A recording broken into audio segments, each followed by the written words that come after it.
Jeux de société, musique, danse, peinture, bricolage, codage, robotique.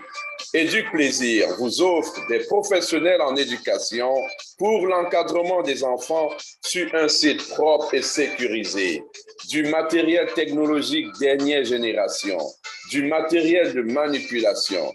Éduc-Plaisir, c'est éducation, divertissement, développement personnel. Inscrivez vos enfants sur www.gramen.org, info@gramen.org, 647 378 88 21. Plus que quelques places disponibles, seulement $150 par enfant par semaine. Merci à nos commanditaires. Éduc-Plaisir, un projet de Gramen. Gramen est une plateforme culturelle et pédagogique où tout le monde trouve son compte dans un large éventail d'activités, où l'utile et l'agréable se côtoient, où la francophonie s'épanouit et se vit pleinement. Notre association vous offre un large éventail de projets ludiques et didactiques. Visitez www.gramen.org et découvrez les différentes merveilles qui vous y attendent. Vous ne serez pas déçus.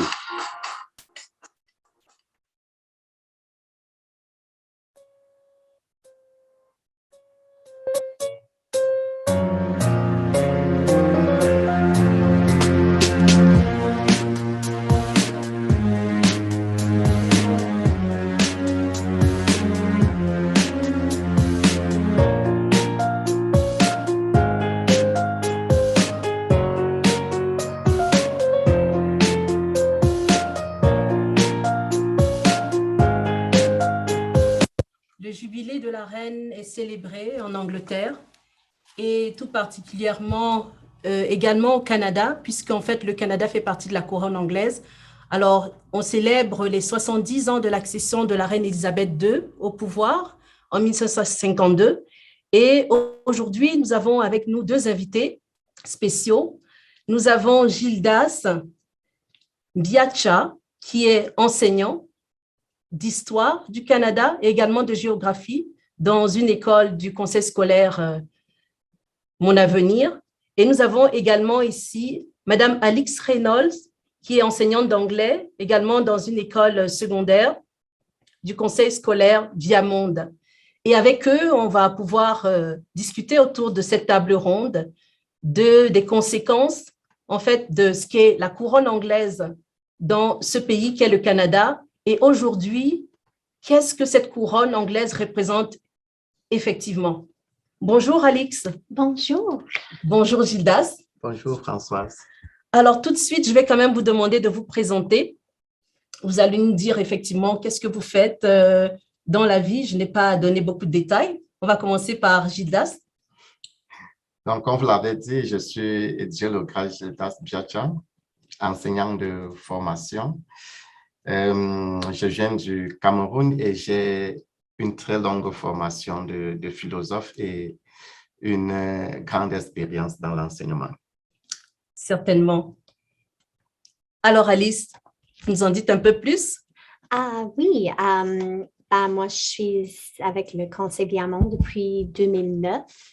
Ma famille vient de l'Angleterre. Moi, je suis première génération canadienne. Intéressant. Oui, et oui, je suis enseignante d'anglais, comme on a dit. Alors, on va parler aujourd'hui de monarchie et diversité culturelle. Ce serait très intéressant de savoir de quelle manière est-ce que la couronne s'inscrit dans la diversité culturelle aujourd'hui, dans cette société multiculturelle qu'est le Canada. Mais avant cela, on va tout de suite présenter le discours de la gouverneure générale, Madame Marie Simon, à l'occasion de ce jubilé. Hello, bonjour, on nous écoute.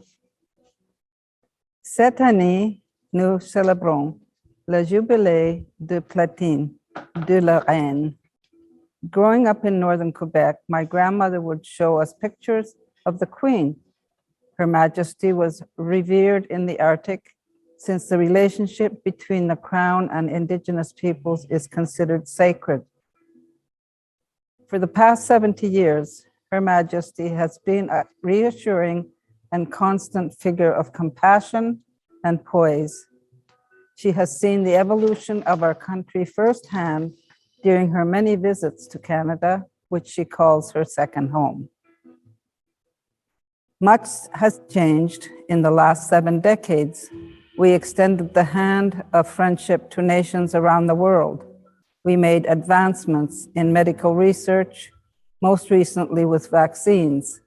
We established the Truth and Reconciliation Commission and took part in its work.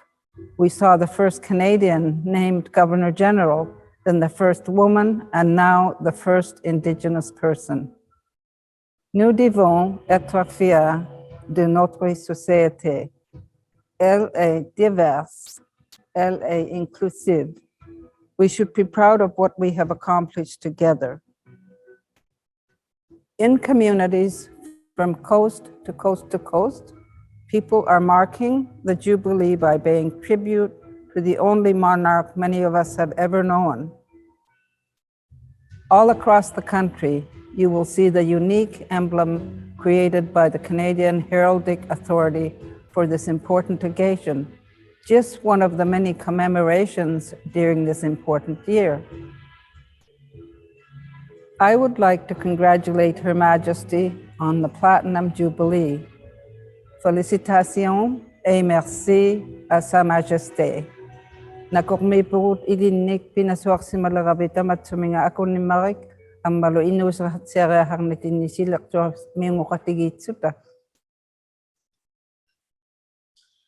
Alors, c'est un extrait assez riche et assez émouvant de la gouverneure générale, Madame Marie Simon, qui nous parle de pondération, la couronne, nous parle également de sensibilité et nous parle de bien-être collectif. Alors, vous, qu'est-ce que ces mots vous inspirent, Alix? Moi, je trouve que elle fait tellement partie de notre histoire ici au Canada et c'est vraiment bien de voir et de valoriser tout ce qu'elle a fait pour nous et tout au long de l'histoire. Tout à fait.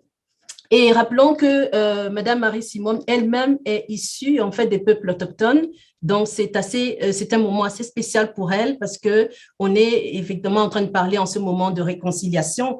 Alors revenons à l'histoire canadienne. Comment se définit la monarchie dans l'histoire du Canada, Gildas? Merci Françoise. Et je pense que vous allez me permettre de revenir pour dire un mot de plus sur le discours. Déjà, que d'entrée de jeu, elle a fait mention justement à cette Première Nation qui entretient une relation assez aiguë, assez étroite avec la couronne. Mais elle a aussi mentionné le fait que la reine a toujours été à côté des Canadiens depuis son accession jusqu'à nos jours. Et elle considère d'ailleurs le Canada comme sa deuxième nation. Ça, c'est beaucoup. On peut aller regarder pour voir que la reine est venue au Canada 22 fois de 1952 à nos jours. Et c'est le seul pays dans lequel il s'est déjeuné pendant il a fait plusieurs visites officielles. Alors, mais il faut aussi voir que l'histoire du Canada, donc de 1952 à nos jours, c'est une histoire à laquelle la reine a accompagné. Donc, tous les grands mouvements, tous les grands faits qui se sont produits au Canada de 1952 à nos jours ont été accompagnés par la reine. Elle a mentionné justement la commission de vérité et réconciliation qui est très, très importante, surtout pour les Premières Nations, dans la mesure où c'est cette commission qui prend en considération tout ce que les Premières Nations, les Autochtones ont subi dans les pensionnats et qui essaye de rechercher des solutions pour que les personnes qui ont vécu cela ne soient pas toujours traumatisées. La visite du pape cette année d'ailleurs au Canada s'inscrit encore dans ce cadre. Donc, ça, c'est un point. Maintenant, en ce qui concerne la monarchie, pour bien comprendre la monarchie, il faudrait peut-être faire son historique, mais moi, je ne vais pas le faire. Parce que la monarchie se comprend d'abord comme un type de gouvernement auquel une seule personne gère. Je veux mieux l'expliquer par rapport à la démocratie. Dans la démocratie, le peuple vote ses représentants et ces représentants partagent le pouvoir. Mais dans la monarchie, il n'y a pas de partage de pouvoir.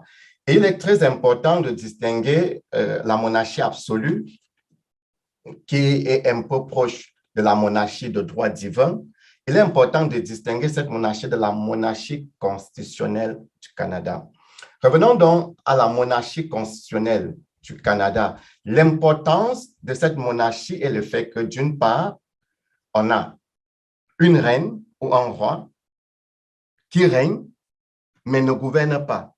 Mais d'autre part, on a la séparation de pouvoir qu'on peut distinguer dans les autres démocraties, au point où la monarchie canadienne ne s'apparente vraiment pas aux anciennes monarchies, encore monarchie de droit divin ou encore à la monarchie absolue.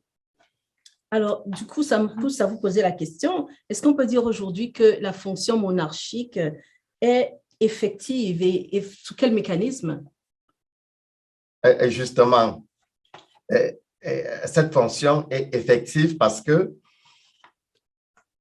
j'ai parlé tout à l'heure de la séparation de pouvoir qui fait en sorte qu'au Canada, par exemple, il y a les fonctions du gouvernement, mais il y a les fonctions de la couronne. Comment exerce-t-on la couronne au Canada?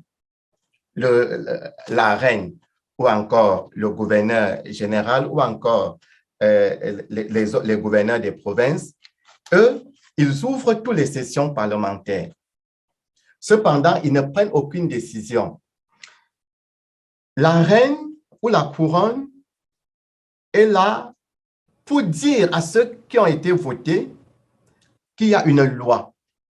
Parce que l'homme politique a cette tendance à garder le pouvoir, à se maintenir au pouvoir. Mais avec la couronne qui se situe donc au-dessus de tous les autres, des trois pouvoirs que nous connaissons régulièrement, la reine, quand elle s'y situe, ça permet donc à savoir au Premier ministre, par exemple, que je ne suis pas le suprême. Et c'est pour cette raison que lorsque le Premier ministre prend même une décision, il faut encore que la reine mette son cachet. Intéressant. Donc, d'une certaine façon, on est en train de dire que la monarchie joue un rôle de médiation et également de surveillance, en fait, des pouvoirs donc, qui se trouvent en dessous, législatifs et exécutifs. D'arbitre. D'arbitre, effectivement, c'est le mot qu'il fallait. Alors, vous, Alix, qu'est-ce que vous en pensez? Je pense que c'est un peu comme un parentage, le rôle de la monarchie. Comme le Canada étant considéré comme un nouveau pays, c'est comme si l'enfant, ils peuvent en profiter de la sagesse de l'Angleterre. C'est un peu comme un filet de sauvetage, on va dire, si jamais ils se retrouvent pas en trouble, mais avec des questions, avec des insécurités, ils peuvent avoir l'avis et la sagesse, comme j'ai dit, de l'Angleterre.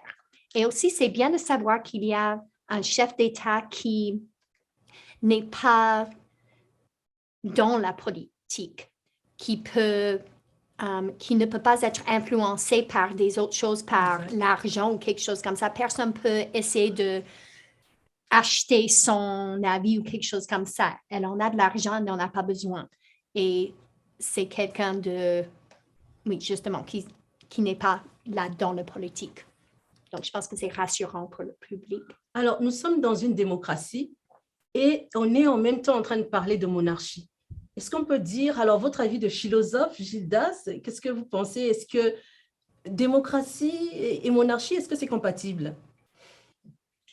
À première vue, non, puisque c'est des entités qui s'opposent. Dans la démocratie, le peuple choisit ses représentants, alors que dans la monarchie, le représentant ou le dirigeant est dirigeant de naissance.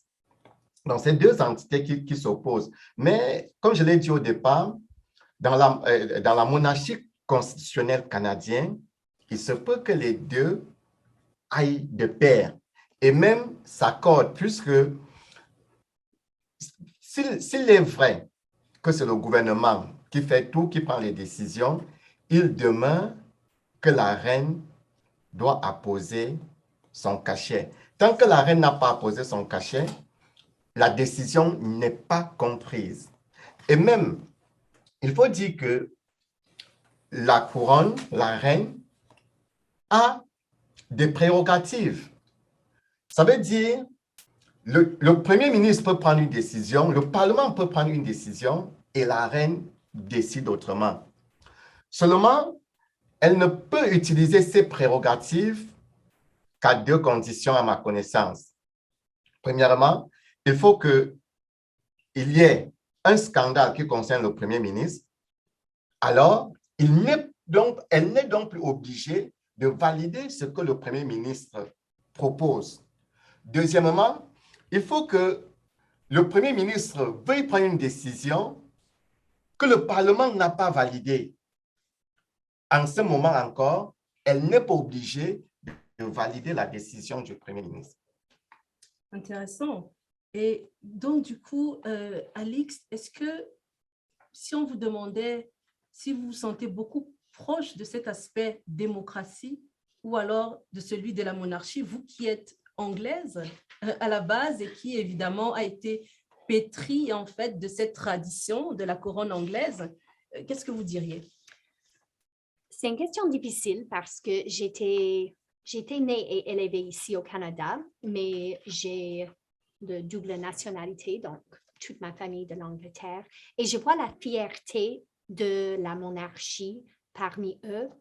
Je trouve que ici au Canada, comme on a dit, c'est le fait que les deux peuvent coexister parce que et je trouve aussi que c'est rassurant parce que si on a un gouvernement qui est corrupt ou quelque chose comme ça, c'est bien de savoir qu'il y a le chef d'État en étant la reine qui peuvent comme remettre la situation et remédier la situation. Donc, moi, je trouve que ça, c'est rassurant. Et je pense qu'elle fait, la reine et la couronne fait tellement partie de notre histoire ici au Canada. Donc, même en étant ici au Canada et non pas en Angleterre, je ressens ça, le lien avec la monarchie. Donc, je trouve que moi, j'aimerais que ça continue personnellement, mais je ne sais pas si c'est le cas. D'accord. Alors, on va regarder de belles images. Il y a eu beaucoup de festivités à Buckingham Palace, des concerts et on a vu la reine particulièrement contente. Alors, on va regarder quelques images de ce jubilé en Grande-Bretagne et évidemment quelques images du concert géant qui a été donné au niveau de Buckingham Palace. À nouveau, avec le prince Charles, cette fois-ci. Au balcon, avec son fils. Voilà, mais des lunettes, parce qu'elle avait besoin. Voilà, les noces broches dont je vous parlais. Ils regardent tous un peu parce qu'il y a des stickers qui leur indiquent la place à laquelle l'endroit où ils doivent prendre place. On voit cette des position yeux, de des dizaines de milliers de personnes. Ils portent tous l'uniforme de leur régiment respectif. Voilà, quelle image, et nous la vivons en direct sur BFM TV. Et vous, Jean-Baptiste Boursier, vous la voyez en direct, puisque vous êtes au pied de Buckingham. Oui. Je la vois de mes yeux, à la fois sur BFM TV, et donc là, je me retourne pour regarder la famille royale. Je suis toujours avec Maud Gomi, avec Alexander Seal, qui est journaliste britannique. Tous les deux sont spécialistes de la famille royale, ce qui nous arrange. Puisque nous les avons sous les yeux, premier enseignement, que faut-il regarder de cette photo-là de famille ? Les enfants, j'ai envie de vous dire, parce que forcément, c'est d'eux que viendront les images les plus spontanées. Les adultes savent se tenir. Peut-être les enfants, eux, comme le prince Louis actuellement, cherchent encore vaguement leur place au balcon. C'est une première pour le petit Louis sur ses deux pieds. Il était apparu jusque-là dans les bras de ses parents. C'est Charlotte que l'on voit, Alexander, à côté de sa maman Kate. Absolument, oui. Et moi, je dirais que c'est une famille resserrée par rapport à 2019. Il y avait toute la famille royale sur le balcon. Et donc, maintenant, il y a les working royals, les familles royales qui ont des fonctions importantes, qui sont sur le balcon. Alors, vous voyez sur ces images également que l'ensemble de la place devant Buckingham Palace a été ouverte au public. Le Mall également est ouvert. Donc là, il y a des centaines de milliers de personnes qui sont réunies et qui vont, avec la famille royale que vous voyez à l'écran, regarder passer le défilé aérien que je vais vous commenter dans quelques instants.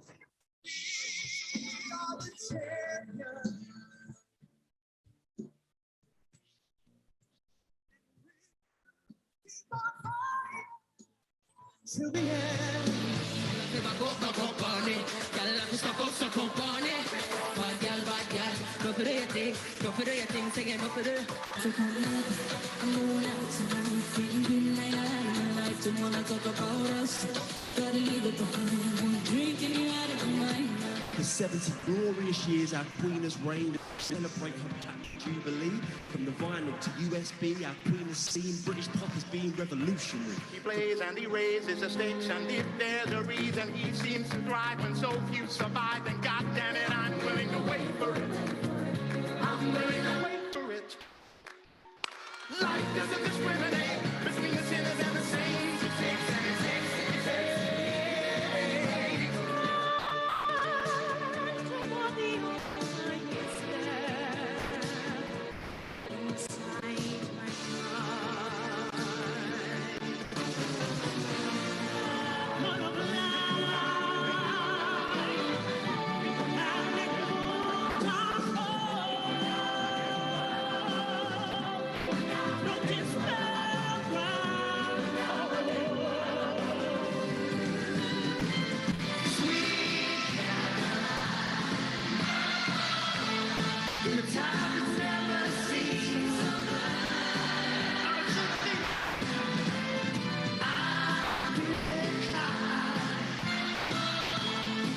Your song, it may be quite simple, but now that it's done, I hope you don't mind, hope you don't mind that I put down in words how wonderful life is while you're in the world.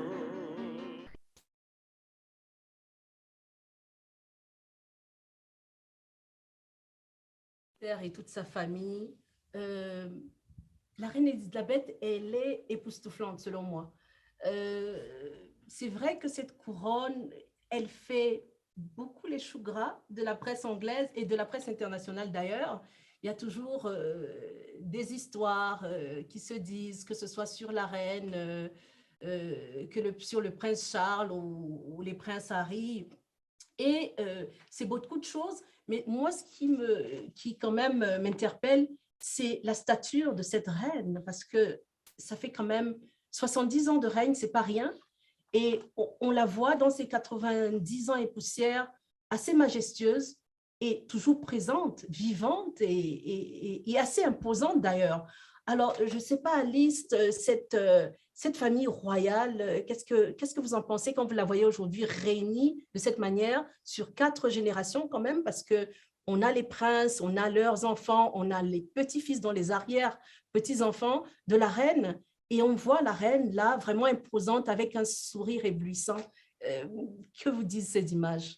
Ça fait vraiment du bien de la voir sourire et tout ça parce que à travers l'histoire, c'était plutôt, on voit une reine qui devait demeurer sans émotion et tout ça. Et ça fait du bien de la voir comme ça avec sa famille. Et je pense, quand je pense à son cheminement pour venir partout dans l'histoire, sa vie n'a pas été facile de tout.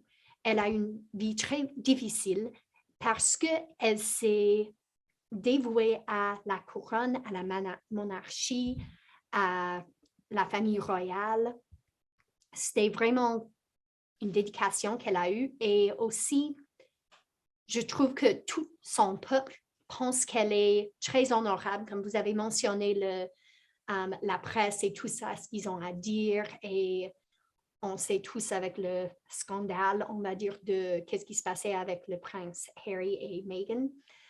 Mais à travers tout ça, elle n'a pas comme changé, elle est restée dévouée à son peuple, à son rôle. Et je trouve que c'est vraiment quelque chose c'est incroyable aussi. Donc, quels autres postes de travail ou emplois est-ce qu'on verrait quelqu'un de son âge qui travaille tellement et encore et aussi fort? Donc, je pense que c'est incroyable tout ce qu'elle a fait.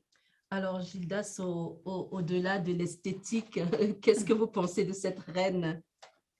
Je peux dire tout simplement qu'elle est aimée par son peuple, parce que quand on voit la foule, aussi bien celles qui viennent la regarder que celles qui partent dans les concerts, on se rend compte que c'est une reine aimée. Et la question serait peut-être de savoir pourquoi elle est si aimée.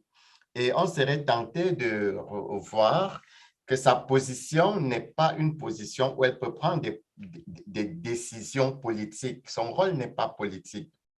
Parce que si son rôle était politique, demander les impôts, taxer les impôts, baisser le salaire, ajouter le salaire, le peuple serait divisé de temps en temps pour dire « Eh oui, ils nous ont augmenté le salaire, bien oui, ils nous ont ajouté les impôts. » Mais ce n'est pas le cas.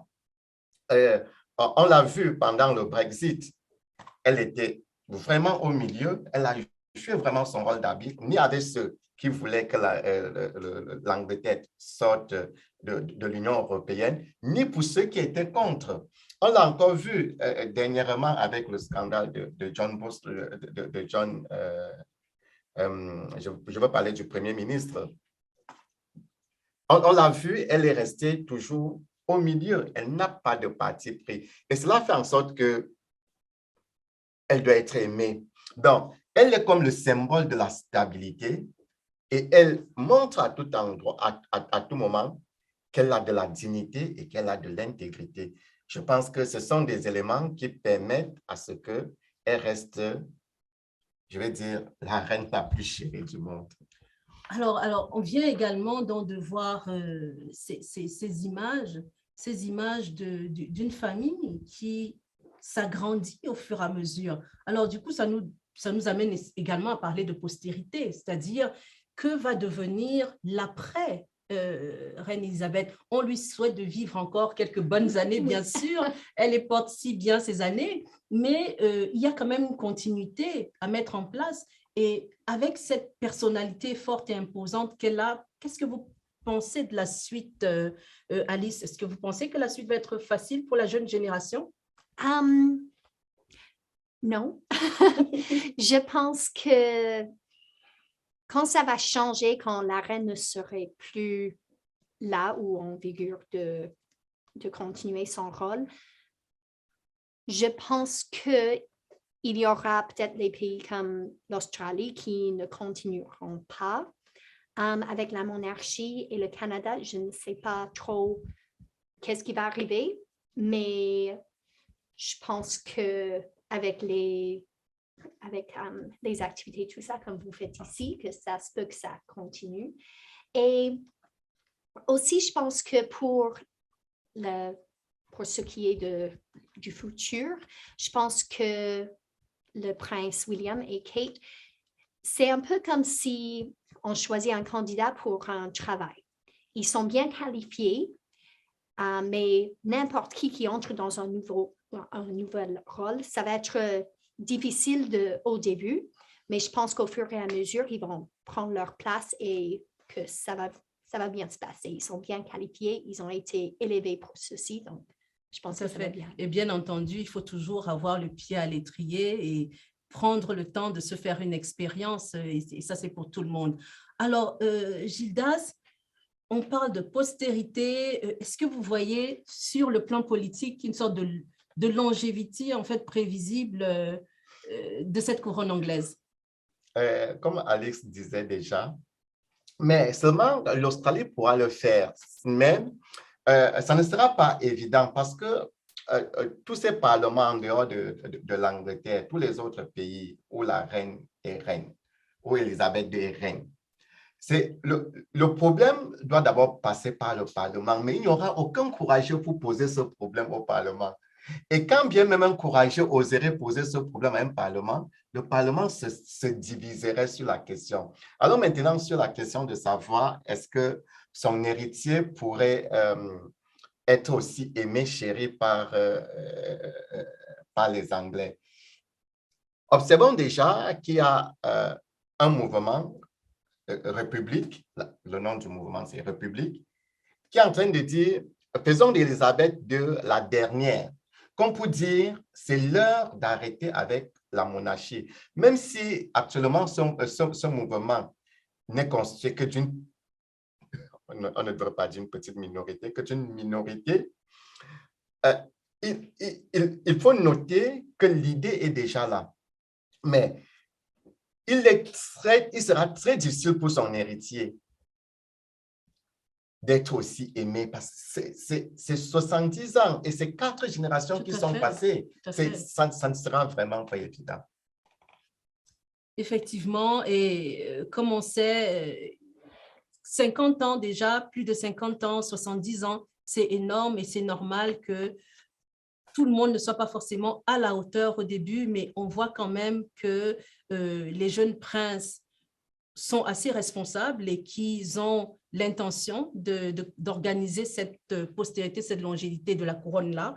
Et évidemment, on a vu tout à l'heure quelques images du concert qui étaient tout particulièrement flamboyants, mais j'ai remarqué également qu'il y avait beaucoup de diversité. Alors, on a vu des artistes vraiment de plusieurs origines. Je ne sais pas si c'est la première fois, mais je trouve que c'est assez marquant. Et aujourd'hui, qu'on parle autant de diversité, est-ce que, Alix, vous trouvez vraiment que la Grande-Bretagne est également un pays de diversité comme le Canada?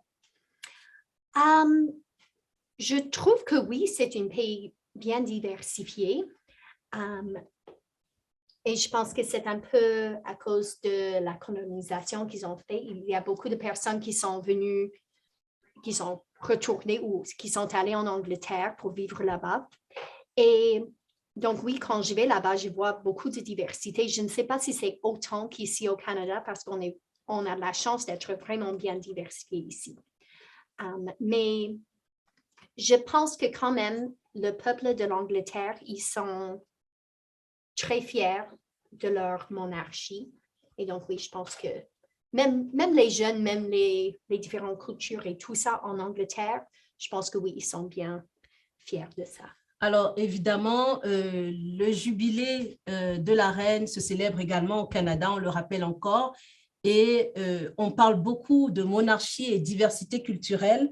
On a eu un message tout particulier du ministre du patrimoine canadien, M. Juan Pablo Rodriguez, dont on va suivre l'extrait dans un moment, qui a également parlé beaucoup de diversité. Alors, on va regarder et ensuite on pourra commenter.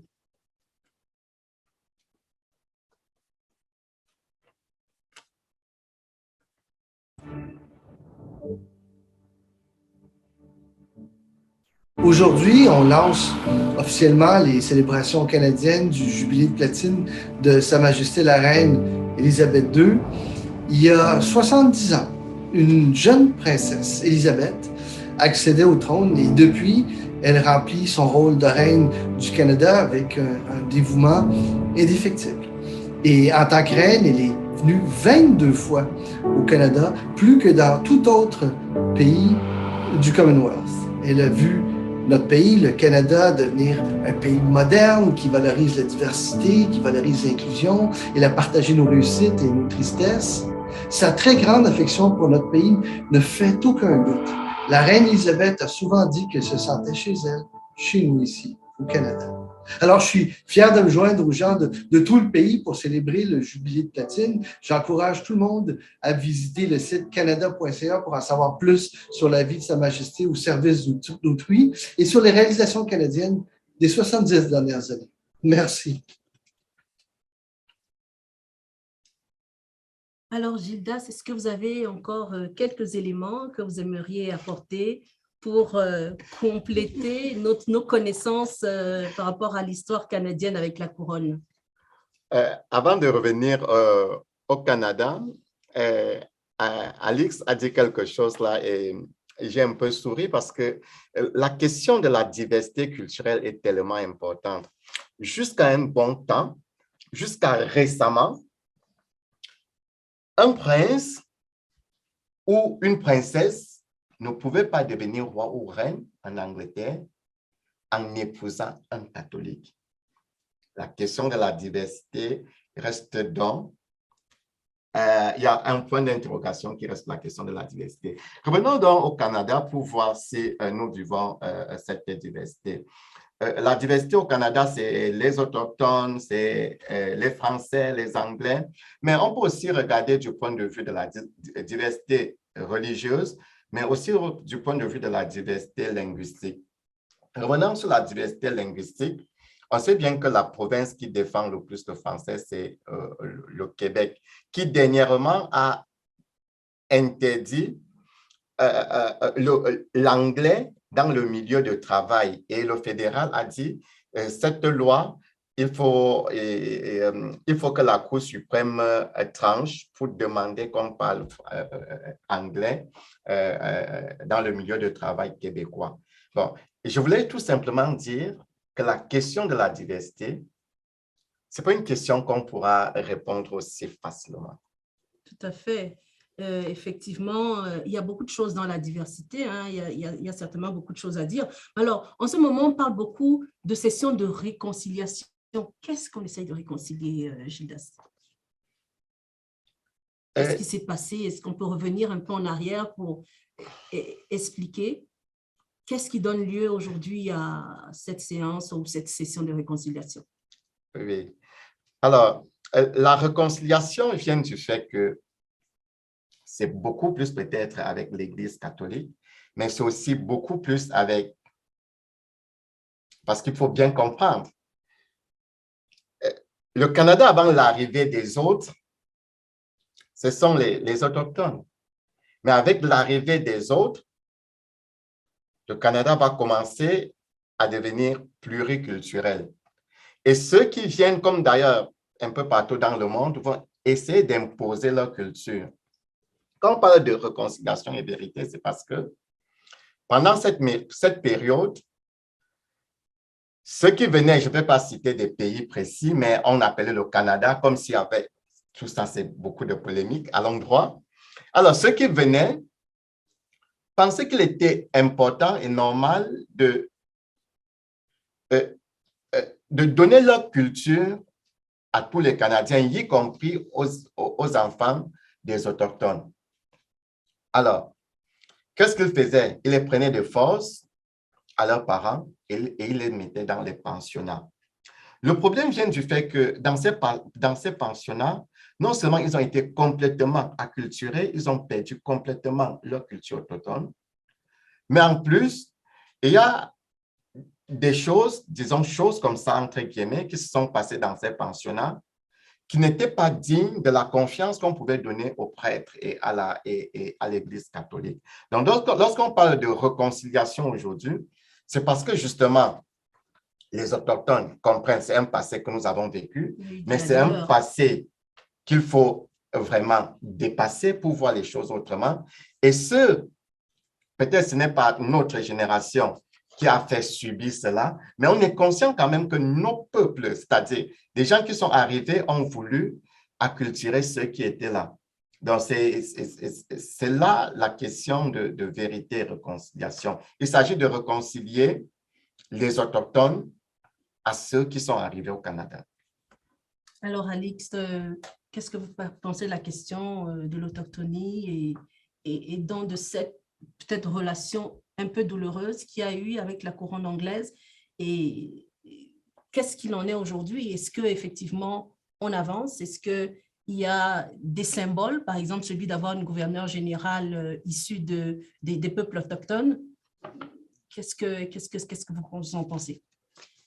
Je pense que malheureusement, nous ne pouvons pas effacer ce qui s'est passé dans l'histoire. Il y a des atrocités qui ont eu lieu et je pense qu'on ne peut pas se pardonner pour tout ça parce que c'est impossible. C'est impossible de montrer de réparer qu'est-ce qui est arrivé.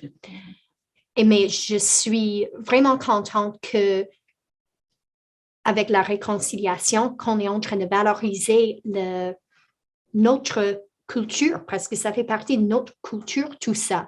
Tout ce qui a un rapport avec les façons les manières de faire des choses, comme on apprend beaucoup avec les cercles de réparation qui se passent dans les écoles, qui viennent justement des Autochtones. C'est vraiment... ça fait partie de notre patrimoine. C'est quelque chose qui est pour nous. Et oui, je sais que c'est bien qu'on essaie de faire la réconciliation, mais c'est juste, on ne peut jamais oublier. Oui, on ne peut jamais oublier qu'est-ce qui s'est passé parce que c'est vraiment atroce. Mais... Oui, mais évidemment, c'est toujours important au moins de commencer cette démarche-là. Oui. Et oui. c'est encourageant pour tout le monde. Alors, on a une jeunesse quand même canadienne également qui est censée être au courant, qui est censée être à même de parler de la couronne anglaise. Mais on voit qu'il y a encore des difficultés, même quand on l'enseigne à l'école, et même pour les adultes, issus de la diversité ou même peut-être même des Canadiennes, ça semble toujours être une réalité un peu lointaine. Alors, qu'est-ce qu'il faut faire Gildas, vous qui enseignez l'histoire du Canada, est-ce que vous sentez vraiment que les élèves sont réceptifs? Non, je ne veux pas, vous m'excusez, je ne voulais pas parler des élèves parce que généralement, les élèves étudient ou bien sont passionnés par rapport aux notes qu'ils veulent avoir. Mais il y a vraiment certains thèmes, comme par exemple les pensionnats indiens, comme par exemple les traités numérotés, qui intéressent tellement les élèves. Mais peut-être la question serait de savoir comment faire en sorte qu'ils comprennent mieux la monarchie. Mais à cette question, je poserai plutôt une autre, parce que nous sommes au 21e siècle où partout on prône la démocratie. Et à l'heure où on prône la démocratie, ça ne sera pas de très bon ton d'enseigner la monarchie. Ça, c'est une part. D'autre part, la reine a une fonction de second plan. Une fonction de second plan veut dire que ce soit la reine, que ce soit la couronne, c'est une fonction cachée. Ce n'est pas une fonction, c'est une fonction publique, mais pas de premier plan. Donc, il n'est vraiment pas évident de faire connaître toutes ces fonctions, je vais dire, que ce soit aux jeunes, que ce soit aux adultes. Mais peut-être avec les possibilités que notre monde nous offre aujourd'hui, on peut peut-être, les ouvertures et les fermetures des sessions parlementaires, on peut peut-être mettre dans les réseaux sociaux, on peut peut-être parler de la monarchie ou encore de la couronne dans les médias de plus en plus. Voilà quelques idées que je peux avoir, mais au fond, je me demande toujours si c'est nécessaire. Alors, Alix, est-ce que vous pensez que c'est vraiment opportun donc de continuer en fait d'en parler, d'éduquer, d'informer la jeunesse sur ce que représente cette couronne anglaise au Canada? Je pense que oui, parce que, comme j'ai dit, ça fait partie de notre histoire canadienne. C'est quelque chose, elle a été tellement présente dans les événements et tout ça qui se sont passés. Ici, oui, elle est au second plan, je comprends ça. Elle n'est pas là en train de faire des décisions sur nos vies quotidiennes, mais je pense que quand même, c'est bien que tout le monde soit au courant de ce qui s'est passé dans l'histoire, du rôle qu'elle a joué dans notre histoire aussi. D'accord. Alors, la reine, c'est également quelqu'un qui a quand même assez milité pour la paix dans le monde. On l'a vu souvent aux côtés de personnalités importantes comme Nelson Mandela, Desmond Tutu et d'autres. Et elle semble s'impliquer quand même. Alors, aujourd'hui, puisqu'on est toujours dans une société en mouvement où il y a des conflits qu'ils naissent, d'autres qui se terminent et d'autres qui recommencent. Est-ce que vous pensez que ce rôle-là est toujours assez pertinent? Oui, je pense oui. C'est toujours pertinent parce que elle est en train de montrer son appui de créer la paix dans le monde. Elle montre comme le fait qu'elle a parlé avec Nelson Mandela. Et elle n'entre pas dans la politique, mais elle fait plus des choses d'humanité. Elle joue le rôle d'une humanitarienne. Et oui, je pense qu'elle a toujours un rôle là à jouer et j'espère qu'en continuant avec le prince William et la princesse Kate, que ça va continuer parce que oui, je trouve que c'est un bon rôle. Alors, Gildas, qu'est-ce que vous en pensez? Alors, pensez que la parole de la reine serait écoutée et peut-être celle également des autres générations qui arrivent? Oui, sauf que elle n'a vraiment pas une parole forte. Elle a eu 2 occasions de prononcer durant tout son règne, du moins jusqu'ici, elle a prononcé deux discours aux Nations Unies. Mais il faut voir, comme Alex disait, il faut pouvoir comprendre pourquoi elle s'est peut-être attachée à Nelson Mandela, parce que il défend une cause juste. Et si nous approfondissons cette relation entre la reine Elisabeth et Nelson Mandela, nous pouvons comprendre que, en se plaçant du côté de Nelson Mandela, elle encourage quelqu'un qui a subi l'apartheid. L'apartheid qui est exercé par qui? Par les ressortissants anglais, peut-être néerlandais, mais aussi anglais. On comprend par là qu'elle est beaucoup plus pour la cause juste. Parlons maintenant de la paix. Est-ce qu'elle peut parler puisqu'elle est de second plan, mais pas encourager des gens qui luttent pour la paix à aller en avant. Et c'est pour cette raison que durant la vie de Nelson Mandela, ils se sont rencontrés plusieurs fois, justement parce que Nelson Mandela luttait pour une cause juste. Effectivement. Alors, nous arrivons au terme de notre émission. On retient le mot monarchie, diversité culturelle, mais également bien-être collectif, c'est-à-dire que cette couronne, elle ne disparaîtrait pas, elle restera quand même bien présente, même si on a l'impression que c'est de façon folklorique, mais c'est important qu'elle soit là. Alors, merci encore, Alix, merci Gildas d'avoir été avec nous aujourd'hui. Nous rappelons que cette émission se faisait dans le cadre de la célébration du jubilé de la reine au Canada et que beaucoup d'élèves, des enfants, des jeunes des écoles secondaires et primaires en Ontario ont eu à faire des quiz et également un concours de poésie sur cette thématique-là. Et ils auront sûrement des cadeaux et seront récompensés le 25 juin lors de la cérémonie de clôture des activités de l'association Grameen. Alors, merci encore et au plaisir de vous retrouver bientôt. Merci.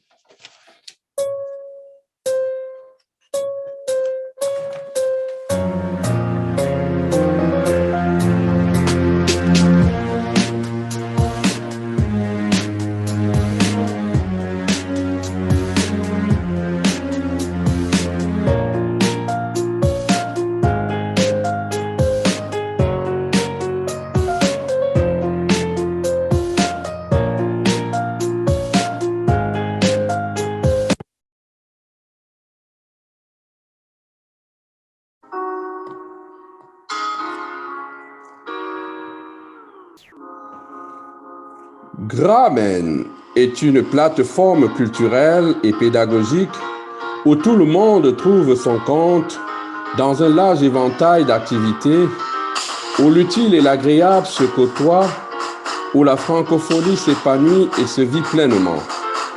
Notre association vous offre un large éventail de projets ludiques et didactiques.